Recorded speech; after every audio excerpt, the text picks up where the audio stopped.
नमस्कार दोस्तों, मैं आचार्य वसुधा सभी का हार्दिक अभिनंदन करती हूँ।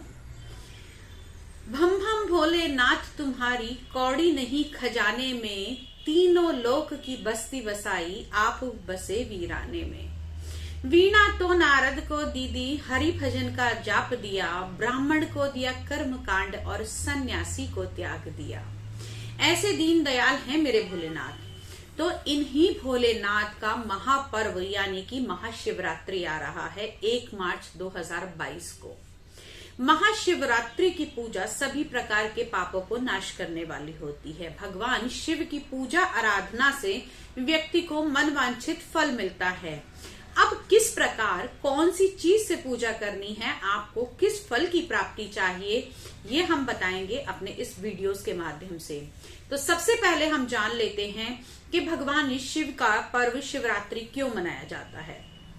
पौराणिक कथाओं के अनुसार इस दिन शिवलिंग का सृजन हुआ था या शिवलिंग का निर्माण हुआ था। शिवलिंग इस धरती पर अर्जित हुई थी।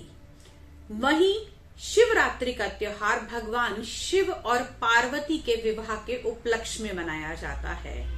इस दिन भगवान शिव और शक्ति दोनों का ही मिलन हुआ था।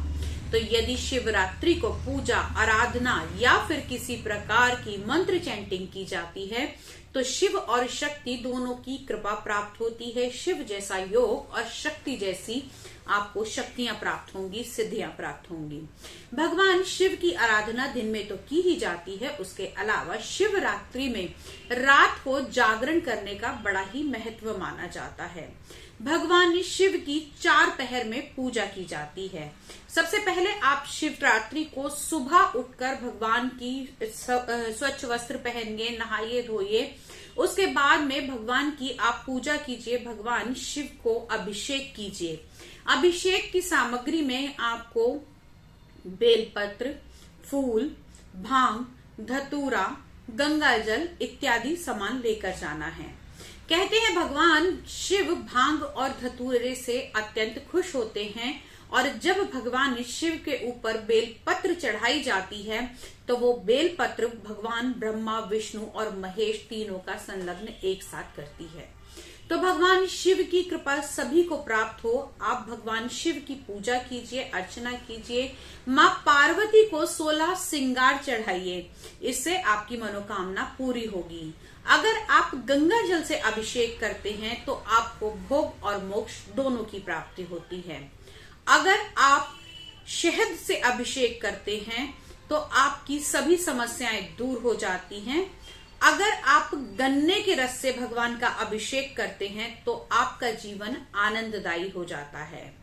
यही अगर आपकी या आपके बच्चों की याददाश्त कमजोर है तो आप दूध के अंदर शक्कर मिलाकर भगवान को अभिषेक कराइए। इससे निश्चित ही आपकी मनोकामना पूरी होगी और स्मरण शक्ति बहुत अधिक बढ़ेगी। अगर किसी प्रकार की कोई रोग है या फिर शारीरिक कमजोरी है तो भगवान शिव को गाय के घी से अभिषेक कराने से शारीरिक कमजोरी दूर हो जाती है। अगर किसी कन्या का विवाह नहीं हो रहा है तो भगवान शिव और पार्वती का गठजोड़ा करें, यानी कि उनको एक सूत्र में बांधकर, विवाह के समय आपने देखा होगा कि एक सूत्र के अंदर बांधा जाता है और उसमें बड़ी अच्छी गांठ लगाई जाती है। ऐसे ही मौली के साथ भगवान शिव और पार्वती जी को बांधा जाता है, उनका गठजोड़ा किया जाता है तथा हल्दी, रोली, कुमकुम सब माता को चढ़ाकर उसका कुछ भाग शेष अपने साथ ले आया जाता है। तो ये तो है माँ पार्वती और भगवान के शिव जी की किस प्रकार से आपको पूजा करनी चाहिए। अब कुछ चीजें हैं जो कभी भी भगवान शिव को नहीं चढ़ाई जाती। सबसे पहली बात, भगवान शिव को तुलसी नहीं चढ़ाई जाती। भगवान शिव की पूजा में तुलसी को चढ़ाना वर्जित माना जाता है।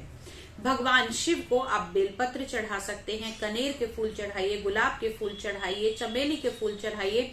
फूलों को चढ़ाने का भी अलग अलग महत्व होता है, उसका मैं अगली वीडियो में आपको बताऊंगी कि कौन से फूल चढ़ाने से और कौन से फूलों से अभिषेक करने से भगवान शिव की आराधना का क्या फल मिलता है। चलिए अब बात कर लेते हैं भगवान शिव की जो 4 पहर की या रात्रि का जो जागरण रहेगा उसमें कौन कौन से पहर में आपको भगवान शिव को अभिषेक करना है। रात्रि के 4 पहर में भगवान की पूजा की जाती है। जो लोग व्रत रखते हैं वो यदि व्रत के साथ साथ रात्रि में जाग कर भगवान का जागरण करते हैं तो उनको अतुल्य सुखों की प्राप्ति होती है। अब कौन कौन से हैं ये रात के 4 पहर और कब कब से शुरू होंगे वो आइए जान लेते हैं। सबसे पहला पहर 6:21 से शुरू होकर 9:27 तक रहेगा। उसके बाद रात्रि का दूसरा पहर 9:27 से लेकर रात को 12:33 तक रहेगा। तीसरा पहर भगवान शिव की पूजा के लिए 12:33 से लेकर 3:39 तक रहेगा। और चौथा पहर 2 मार्च को सुबह 3:39 से लेकर 6:45 तक रहेगा। इन 4 पहर में आप भगवान का अभिषेक कीजिए, पूजा कीजिए, जागरण कीजिए और अतुल्य सुखों की प्राप्ति कीजिए। अब ये तो था कि पूजा कैसे करनी है, क्या करनी है। इसके अलावा मेरी दूसरी वीडियो जरूर देखिए जिसमें मैंने उपायों के बारे में जानकारी आपको दी है। भगवान शिव की सिर्फ एक दिन उपाय करने से किस प्रकार आपके अनेकों संकटों से आपको मुक्ति मिल सकती है वो जानने के लिए शिवरात्रि का पार्ट 2 अवश्य देखें। तब तक के लिए जय बाबा बर्फानी, भूखे को अन्न, प्यासे को पानी।